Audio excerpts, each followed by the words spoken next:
The class of 2024 has carried a heavy burden down a hard road.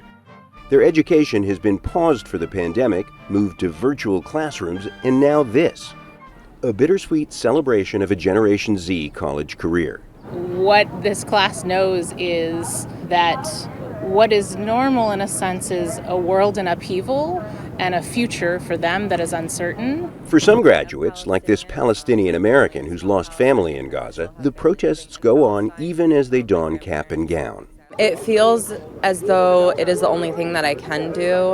I cannot operate as business as usual. I cannot engage in anything celebratory because we have all been under such immense grief for the last 7 months. For their families, like this man who came from Malaysia to see his son graduate, the protests left some supportive, some conflicted. I'm not against the protest, but I feel it should not be held in the university grounds. Protests, while sometimes they can get violent or not be right, I think that they're a great way for people to express how they really feel and what they truly believe. To university professors, the protests at graduation are a learning opportunity for post-pandemic students.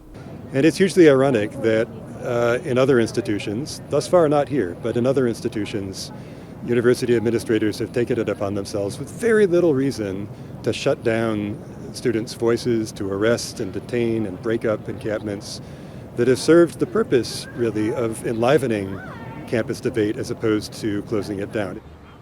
More than 63,000 spectators watched 8,000 students get their degrees at an arena called the Big House, Michigan Stadium. There was security screening and there were volunteers there to root out disruptions. But the students did find opportunities to hold the university accountable for its investments in Israel and its war in Gaza.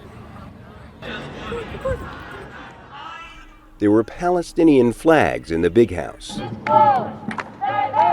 These students were briefly detained by police after interrupting a smaller graduation ceremony on campus. Across the country, students insist that with the university term over, many of them will return to their family homes, but the protests will go on until their demands are met. John Hendren, Al Jazeera, Ann Arbor, Michigan.